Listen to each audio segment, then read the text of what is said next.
So Marvel is releasing a new movie, and I think that there are some very obvious business lessons we can learn from it just from what I have seen in the trailers. Now, the movie isn't out yet, so there are a lot more details to come about this movie, but there are some interesting things that popped up to me immediately as I saw the trailer that relates to every business owner. Now, this movie is a little bit different than the first movie that came out with just Captain Marvel, which personally I wasn't much of a fan of that movie. And part of it is I think it had to do with the writing and just the movie just seemed rushed and it just threw a fight scene at the end. Storyline didn't seem to really gel and develop as well. But this one seems a little bit different because from the previews, what it looks like we're going to get a glimpse of is you're going to get a glimpse of multiple superheroes having to figure out how to work together as a team.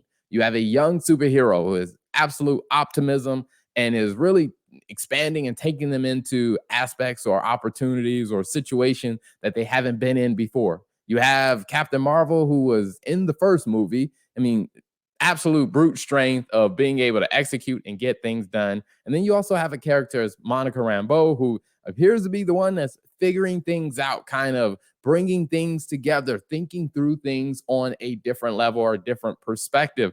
And they got to figure out how to work together as a team of superheroes. So it seems like it could be an interesting movie. But when I saw that, the first thing that came to mind is like, this is exactly how a business works. Because when you think about any successful business, the way I like to think about it is in three parts.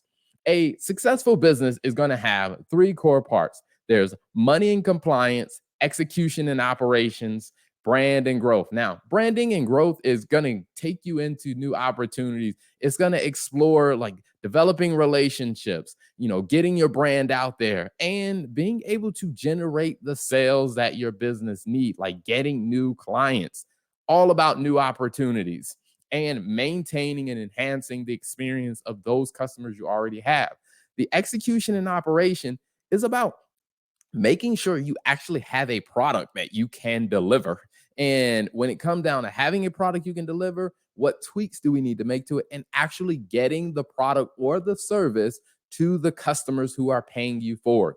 Now, the area that I probably know the most about out of all of these is really in the area of money and compliance. On the compliance side, you have legal and HR really figuring out some of those things that you need to figure out there. But the area about finance, now, finance will include accounting and I guess you would say kind of your forward looking finance. And in that area, what I will say is where you start to figure out things is where you look at the numbers and the data. You understand, like, hey, what types of products should we be, offering? What types of customers should we be aiming to attract? Because at the end of the day, we want this business to be profitable and to be sustainable, which means we have to figure out the right financial strategy that makes sense and pulls the rest of it together. Now, if you're running a business, what I would definitely say is the finance piece is probably the first piece you want to consider outsourcing, whether it's hiring a bookkeeper, whether it's hiring an accountant, or whether that's hiring someone outsourced or